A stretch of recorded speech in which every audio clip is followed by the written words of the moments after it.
Ladies and gentlemen, welcome back once again to Samuel Adams Returns. Those anti-federalists, they absolutely got it right. Here on Liberty Works Radio Network, where liberty does work for you. And this is your host, Tom Navolis. And I have a good friend of mine here with me this week is Ted Farmer from Arizona. All the way up from the desert.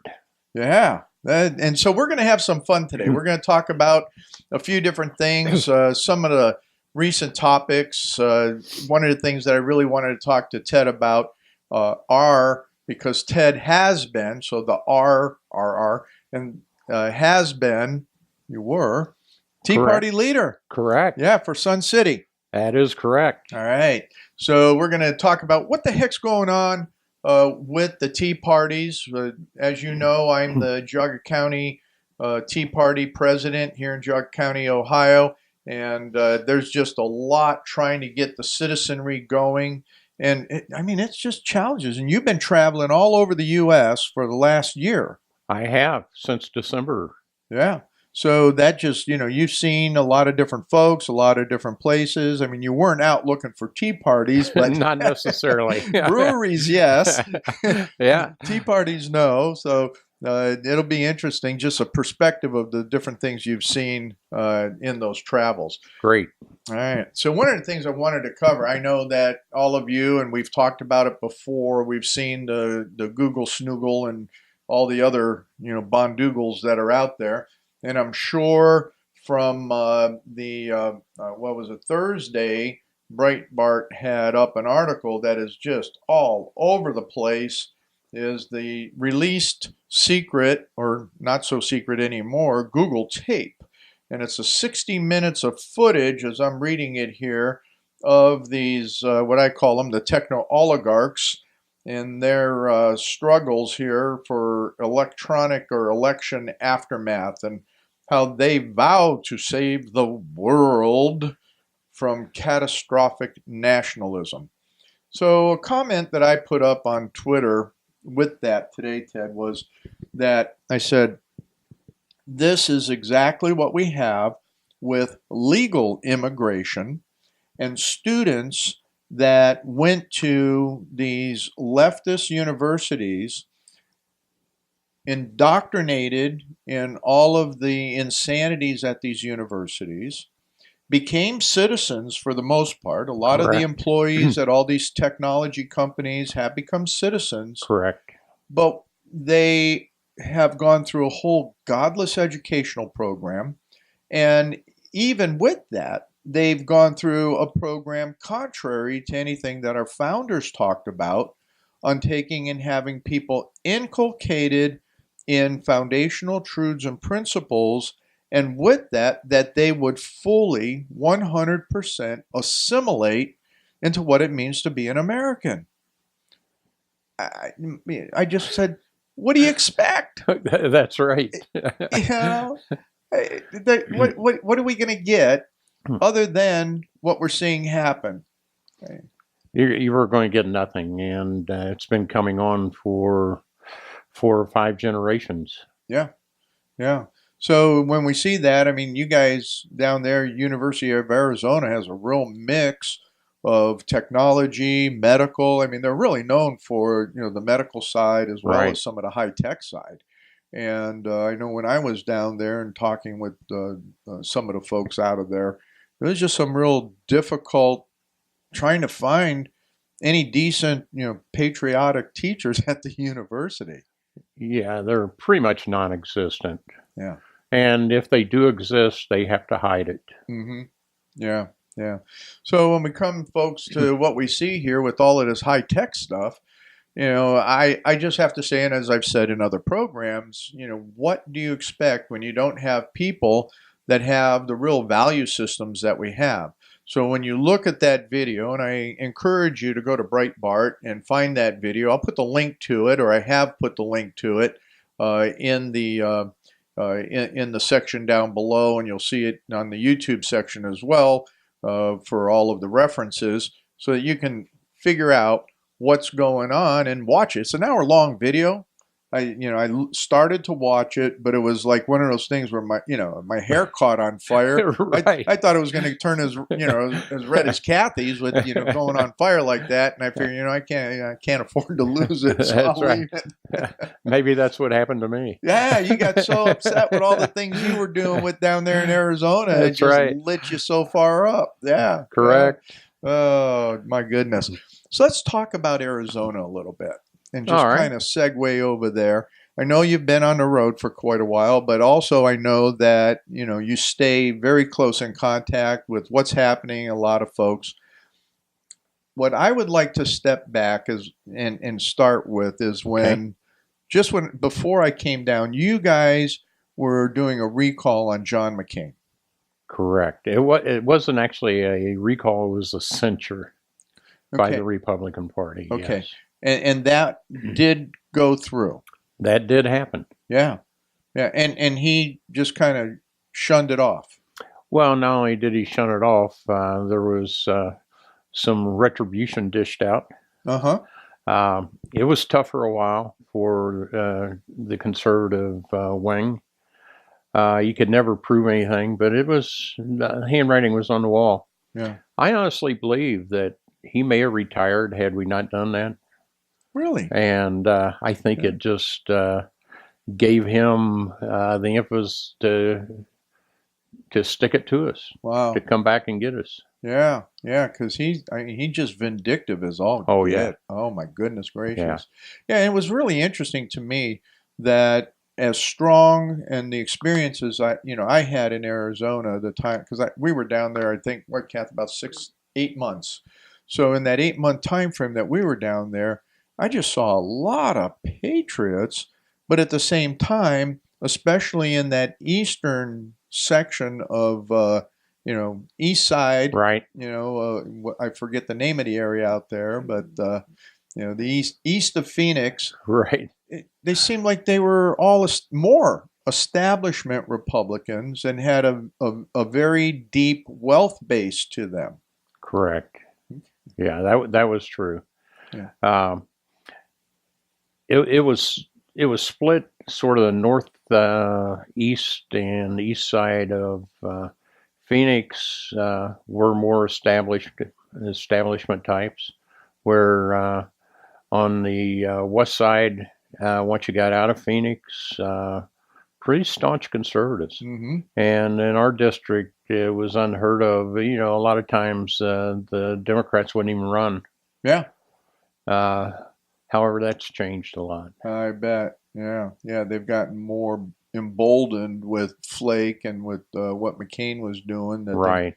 Because their thought processes and policies were more in alignment with Flake and McCain than they are with the conservative movement. And correct. Did you have some demographic changes there as well in those districts? In our district, LD21, not so much. Mm-hmm.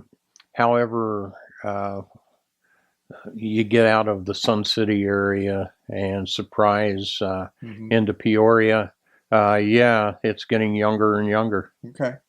Yeah, because that's where our daughter lived for a while, was down there in Peoria and that. Right. And, we saw a large mixed demographic there. So, yeah. Right. And then with having all of those sports facilities around there, that was, I'm sure, an interesting draw for a lot of folks. Yeah. Yes. Yeah. So what's happening now? What do you think? Okay, Kelly Ward got kind of blown out. This young lady that's running in her stead. How do you think that race is going to go for Senate? Well, I tell you, if you believe the polls, and sometimes I do, but most of the times I don't, they're neck and neck. Yeah. I mean, they're within 1% of each other, and Mm-hmm. with 3% undecided, which is really shocking and unheard of in the area. Yeah. McSally pulled one off. She's in a district that was pretty blue, and she won Mm-hmm. her to be in the House. But wow, I'm nervous. Mm-hmm.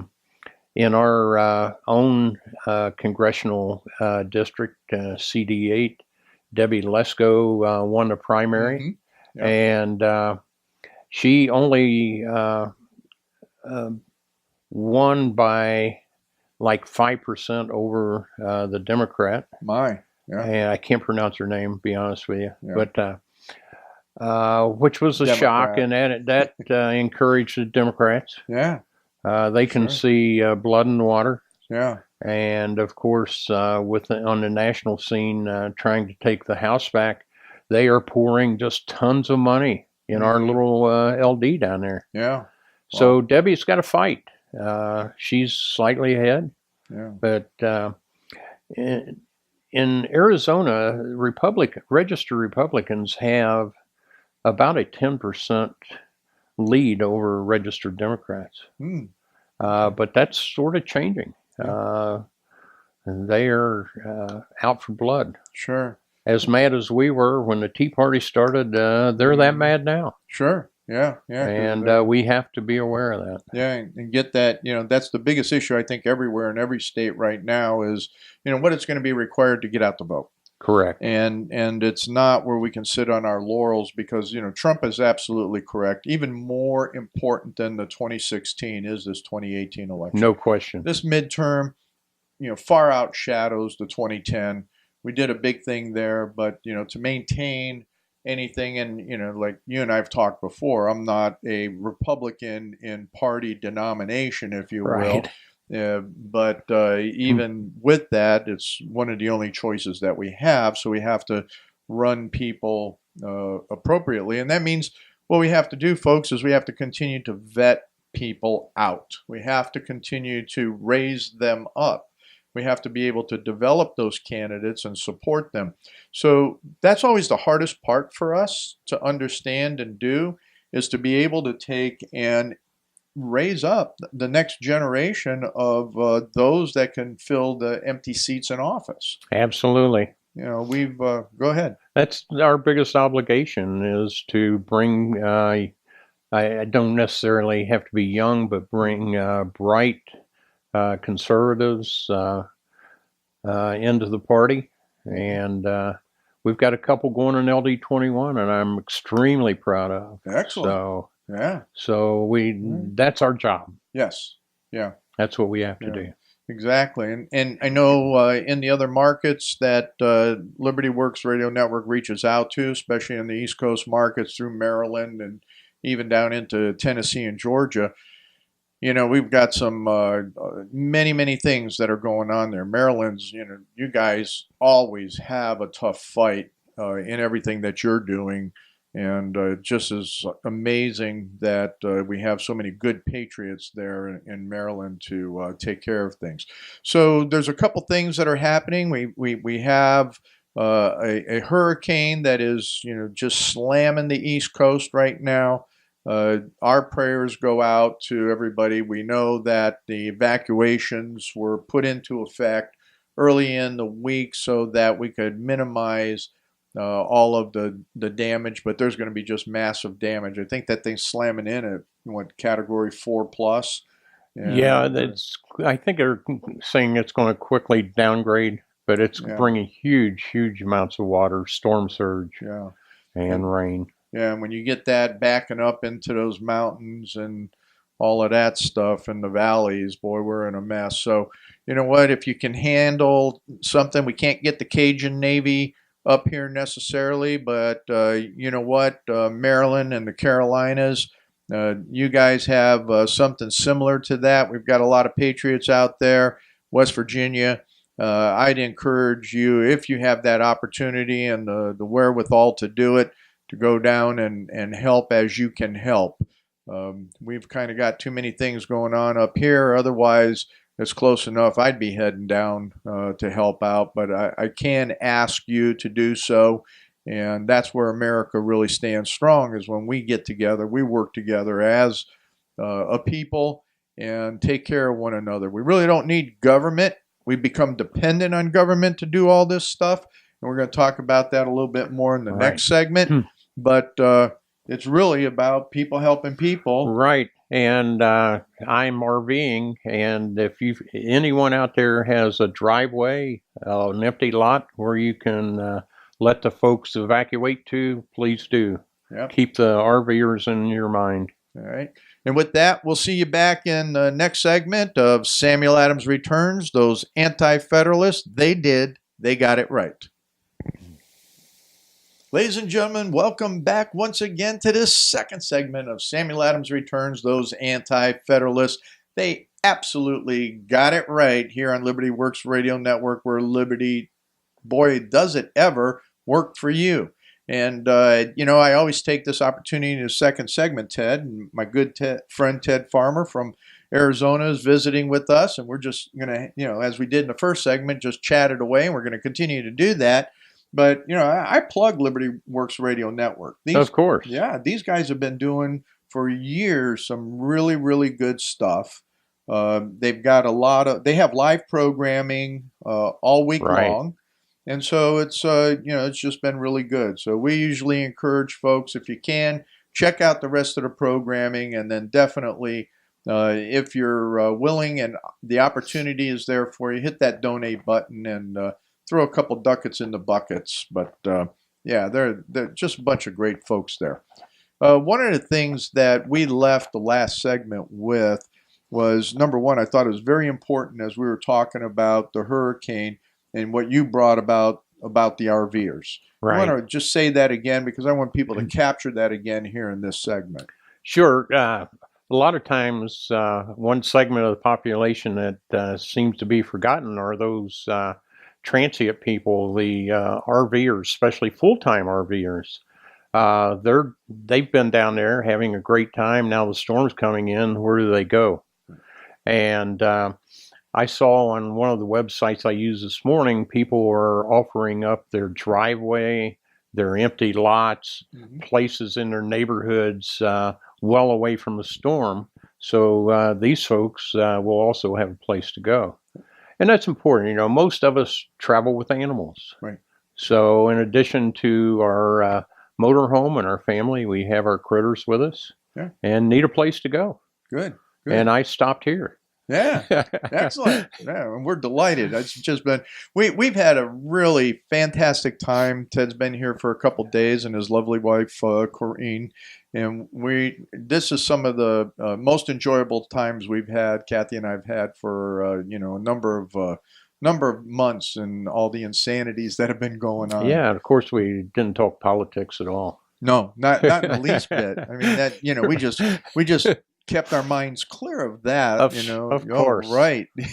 Right. I can't imagine a 2-minute conversation without kind of, chasing a rabbit down some hole. Oh, that's true. It's on top of our minds. I mean, what's happening to our country, how do you put it away? I can't put it away. No. And it's interesting because, I don't know about you, where, growing up, but I know there were many a times that people you get together, family gatherings or friends and all of that, you always heard it said, two things you don't talk about is religion and politics. Correct. But I cannot remember as a youth a time that the politics didn't come up, because most of the people were all of the same, religion. Correct. But the politics, and even in the family, you always had that disassociation between one party or the other, and why did people believe what they believed? And did the same experiences? Same experience, and there's a huge difference between then and now. Yes. Back then, you were allowed to have an opinion, and now you don't. Yeah. It's there could be some hard feelings at the family reunion, but we all got over it and hugged and all that. Right. Now you lose friends and long-term relationships you have, and some of the family don't talk to you. Yeah. You're just not allowed your opinion. Yeah. It's interesting, from that whole perspective, is that especially, and I think you guys were expressing it from this last trip, Southern Ohio, while you were down there, is that when family came in and they were all college educated, West Coast college educated in particular, let's put it that way. We won't name names. Correct. We'll just say West Coast college educated, which is no different than East Coast college educated or wherever college educated. And the experiences that you were talking about, some that we all interact with, especially with, the millennial generation, the most, is that they're they, for being so-called tolerant, they're absolutely intolerant of other points of views that go back to foundational truths. Correct. Yeah. Yeah. Yeah. Yeah. There's, as a matter of fact, the founding fathers are evil. They were rich slave owners. That's all you ever hear. And with the tearing down of statues and everything that's going on, lack of free speech on college campuses, I made a special effort to go see Mount Rushmore this year. Mm-hmm. I don't think it'll happen in my lifetime, but my fear is national landmarks like that are going to be destroyed. Mm-hmm. Yeah. And is that an overreaction? I don't think so with what I see going on. Yeah. Well, look at just down in Georgia. I'm sure that the left nuts are hoping that the mountain gets wiped out down there. Absolutely. They're probably going, let's see if the hurricane can chisel, Yeah. all of that off the granite face. That's Right. at least that's what their mentality Absolutely. is to that extent. And then when we get into those types of conversations, like you're saying, it's wow, how it all comes down to indoctrination. Correct. And that's why I like using the term inculcate, because that's what our founders said we should be doing. So we should be doing that with students, but in the foundational truths and principles. Correct. Whereas instead, we're being inculcated in socialism, communism, neo-communism. Right. These kids are getting stuff that's like, really? How's that working for us? Yeah, I'm a little bit older than you. A couple days, probably. I would think so. Yeah, a couple days. But it would be hard to imagine as few as 10 years ago that someone would actually come out and run on a socialist agenda and be popular. I know. I can't relate to it. Yeah. Yeah. Well, we saw, the hidden socialist with Obama in 2008. Sure. And, we reacted in 2010, but to actually, he was pure Alinskyite. We've seen it happening in congressional seats for years. Yes. And I think that the other one that's is no longer shocking because it's happening are all of the Muslims that are running, and in some cases are very, very close to being elected. Sure. Well, we have, what's his name? Ellison. He's a Muslim, and he's in there, and he's a radical. Right. So the shock is like people aren't shocked anymore. No, they're not shocked at all. And I think that's just a travesty for us. Absolutely. Yeah. We have so much that when we start looking at all these things that I know that the founders are just blown away, because I always say, as we talk about Sam Adams. Right. Oh, so I gotta tell can I sure. tell them? Yeah, right. go ahead. So I'm gonna let you clarify it, but I want everybody to know that Ted is a brewer. He owned a brewery for quite a while. And one of the things I am honored to say, as you well know, I get out there as Sam Adams in character, and everybody always asks, oh yeah, you brew beer, and I have to correct that historically. No, he was not a brewer. He was a malter. So he roasted the malt for those that would do the brewing. Right. Whole different animal, whole different thing. My friend Ted is an actual brewer, and he kicked Sam Adams Brewery, the modern one's backside with one of their top brews. It's Utopias, which they come out with, I think, every 5 years. A specialty beer. It's bumps around 20% alcohol by volume, and sells for $125 a bottle. Yeah, right out of the gate. Wow. It was funny. It was. In the brew competition, it was a national competition, and I won a gold medal, and Sam Adams Utopias 2 different years won silver and bronze. So the brews paper writer come to interview me, and he says, Ted, congratulations, that's really something. He says, well, what do you sell that beer for? And I said, a hell of a lot more than I did yesterday.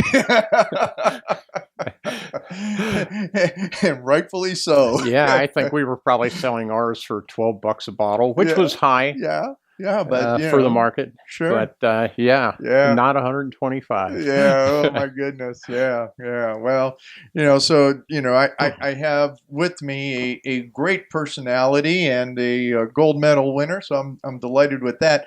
But it gets back to the same thing when we look at the whole idea of how things get communicated, and where, let's say, okay, something's really good, market drives it, but yet where certain things can become overinflated, Correct. and they become overinflated because of what happens with the communication cycle and the marketing side of it.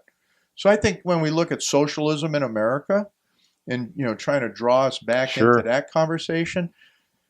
So here you have a nutcase like what's that comedian? I call him a comedian. What's his name? Cat John, the one that Jim played. Carrey? Yeah, John Carrey. Jim Carrey. Jim Carrey. John Carrey's about the same thing though. He's Yeah, another at comedian. least. Yeah. Yeah, yeah. He's something else, socialist. But anyway, Jim Carrey saying that everybody should go, especially the deamoncrats need to flip over to being all socialists. Embrace socialism, he says.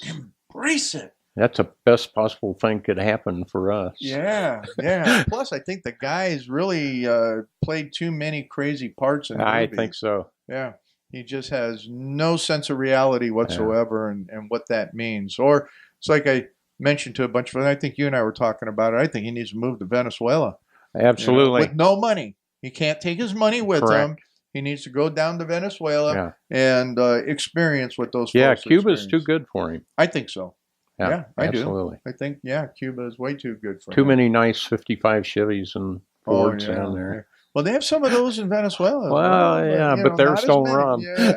But Cuba's got the real run on them, that's for sure. That's right. Yeah, that's just amazing. So, so we're seeing all these different things that are happening, and just we're coming to our closing couple minutes here. Sure. Let's tee it up for the last segment. Okay. What happened to what's going on short to the tea parties in Arizona? What's going on there? Well, the tea parties are getting fewer and further between. My goodness. I personally attribute that to the fact that even though we put a lot of conservatives in Congress, they've been ineffective. People are disillusioned. I vote for these guys and it doesn't get the job done. Yeah. Well, we didn't put enough of the good guys in. Right. And it's going to take an overwhelming majority, not just a few here and there. Right. So, like I said earlier, the deamoncrats are mad. And they are as mad as we were back at the start of the tea parties. Yeah. And should we ignore that, it's going to be at our own peril. Yeah. So our tea party in Sun City folded. We folded into the surprise tea party, and those are the guys that, with Sheriff Joe, took on the birther issue. And they have since folded.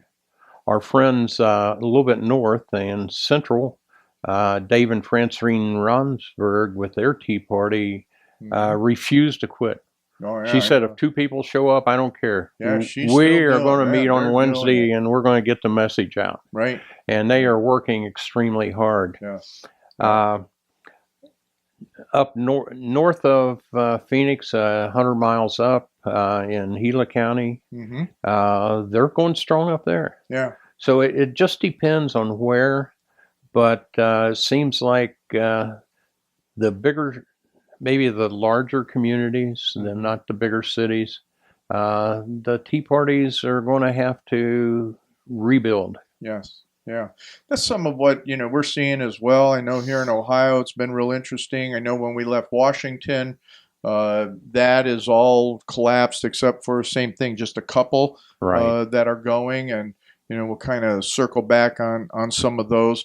But really, for all you folks that are out there, and as we're talking about this and we're getting ready to close out this segment, we have to look at what the tea parties are doing again, because we're going to talk about some taxation, and especially with the levies.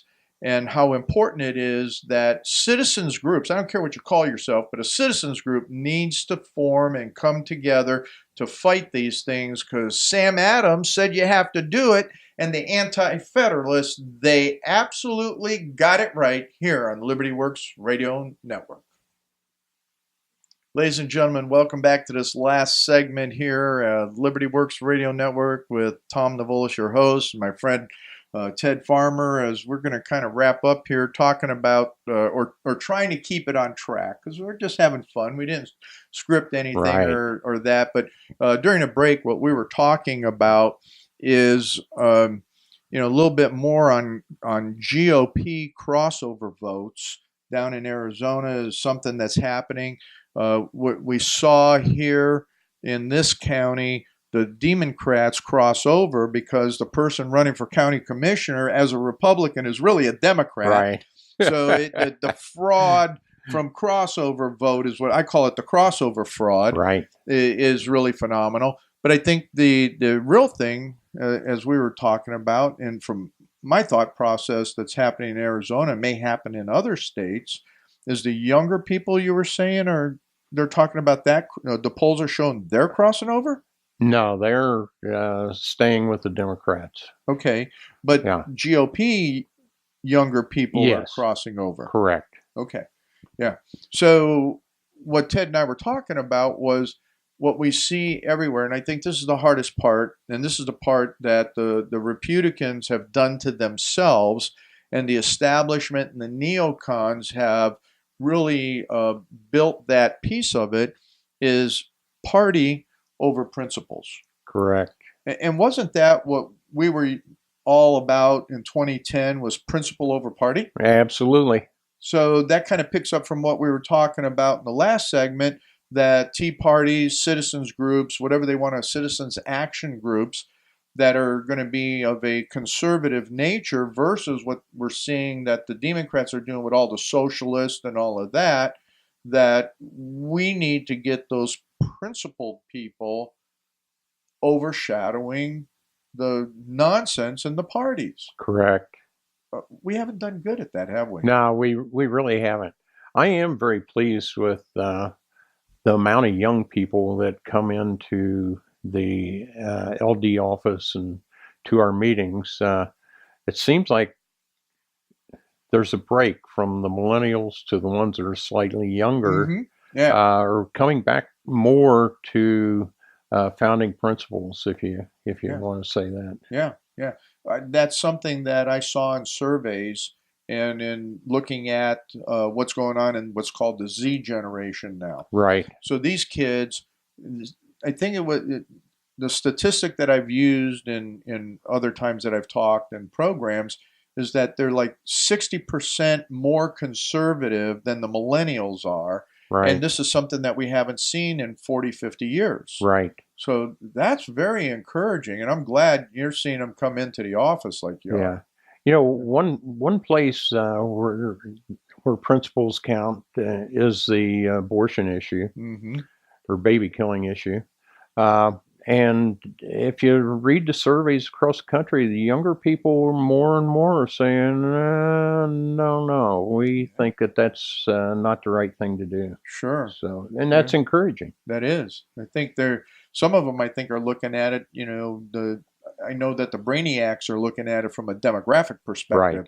Right. They're sitting there going, well, wait a minute. If we take and we start looking at these increased abortions, who's going to be the population that's going to pay for our Social Security if it exists? Well, you have to bring them in from elsewhere. Yeah, well, and they're not paying for it; they're using it. That's right. That's the really crazy, tough part about all of that. So, yeah, it's extremely interesting, And I know now is that wild-haired, crazy guy Zinke in your LD? Oh yeah, he is. He is in our LD. He was in our Tea Party, and he is a volunteer at the LD 21 office. He and Vi.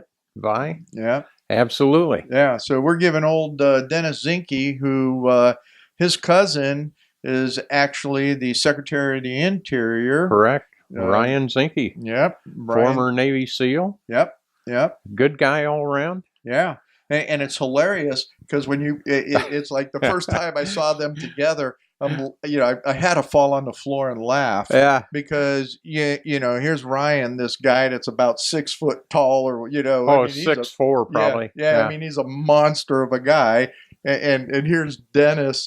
He's just, I mean, Right. if Dennis is 5'5", I mean, Oh, he's yeah, all of maybe. that. Yeah. But great guy, great patriot. I mean, just amazing. And Ryan's doing a bang up job.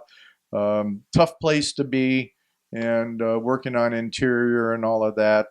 Everybody in the Trump administration is just getting hammered. Oh, yeah. I saw that this judge hammered on Betsy DeVos yesterday, Oh, or yeah. on Wednesday, I think it Right. was. Yeah. I mean, she was trying to correct some things, and so we have liberal and even establishment judges. I say them, the George Bush judges are all colluding to take and slam on trying to roll back and do some decent policy shifts. Right. So, it makes it very, very difficult. And wow. But yeah. Go ahead. You got something on your mind? No, no, Okay, no. then where I'm going I'm to take.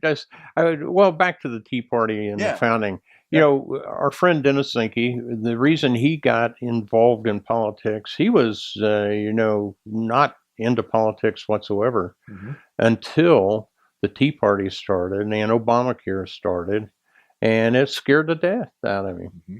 Yeah. And he's one that's not going away. I mean, he's not one of the quitters. That's right. Dennis, as long as he's got a breath in his body, he's going to fight the battle with us. That's right. Yeah. And we need more of those. Right. And we need more of those, younger than us. Much younger than us. Yeah. Because, and that goes back to what we were talking about with the younger folks. Hopefully, what we can do is not, and I think this is the real challenge for everybody out there that's listening, is that what we have to look at, what is it that is going to light their hair on fire?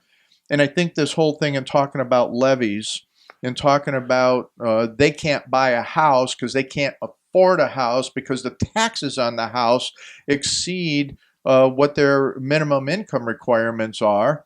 And then what it's doing to the rest of us that are either on fixed income, and you folks that have large portfolios, when you take and you go do something else, I don't care how your portfolios perform, and you're on a fixed income.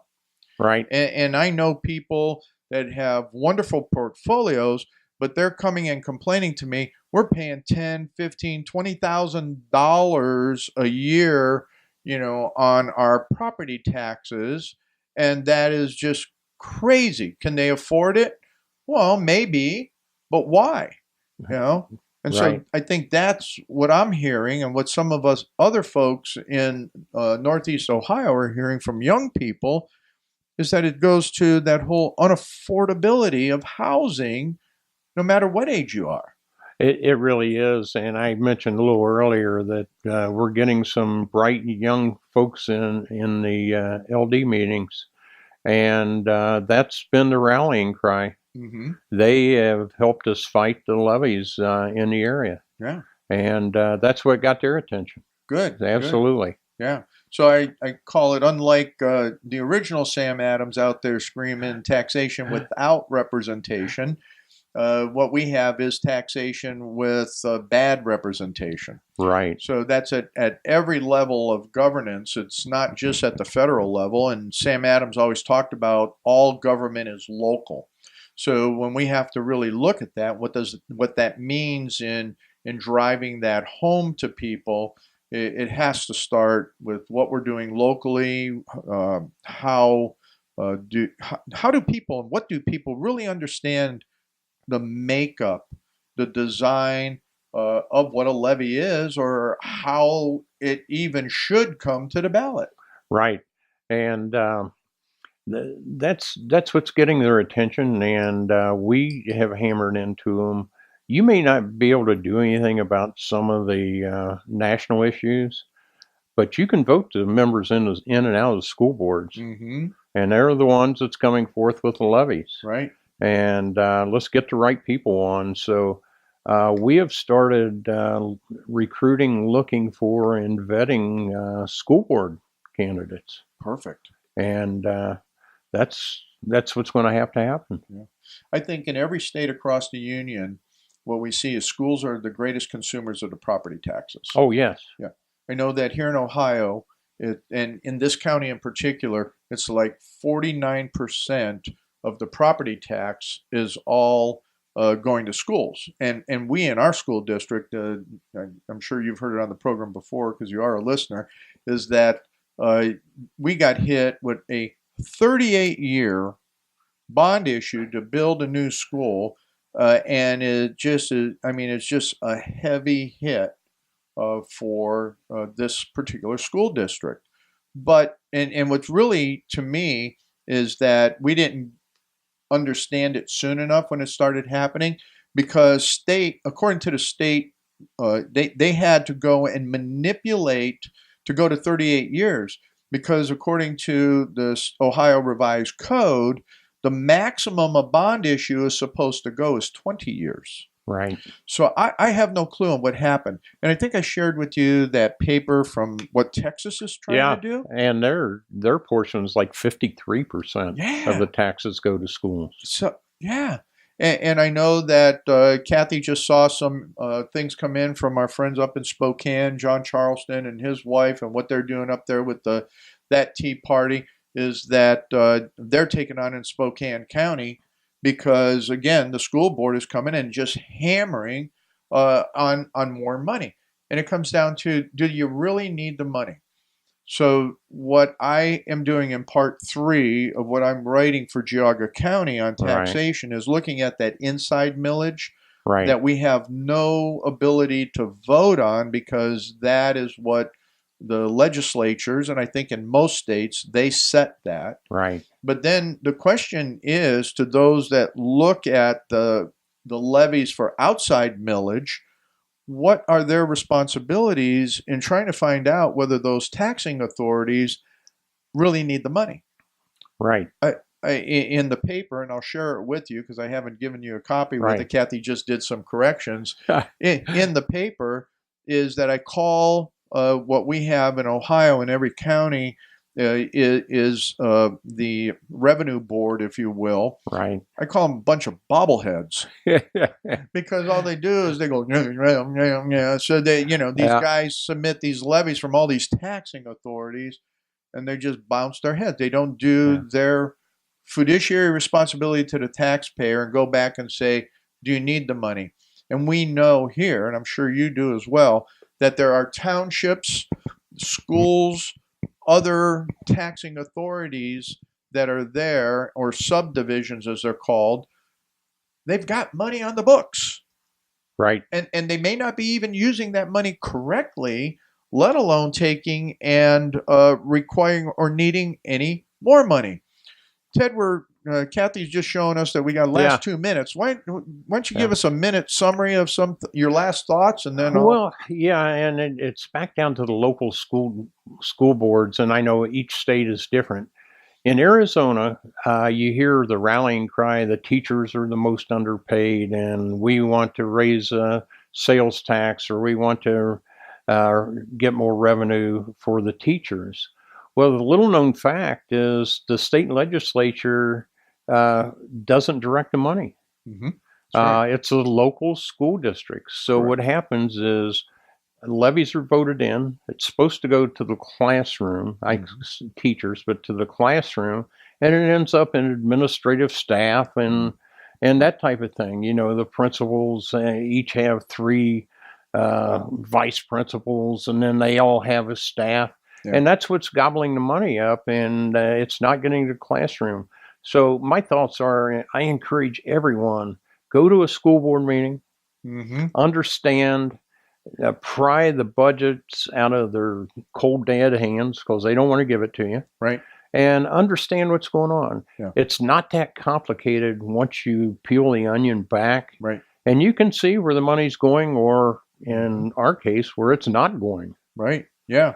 And I think everybody that's really what has to happen, is that we have to get responsibility back in government, and school boards are government entities by virtue of how they come about under the state legislature, and that when we look at that, they're not going to give us the information. We got to go take it from them. And in taking it from them, you may have to file a lawsuit to get it in a FIA. So come on back next week, and we're going to have some more fun when Samuel Adams returns and those anti-federalists, they got it right. And Ted, thank you so much for being here. We've enjoyed the trip, and we'll see you next time you come back. Great.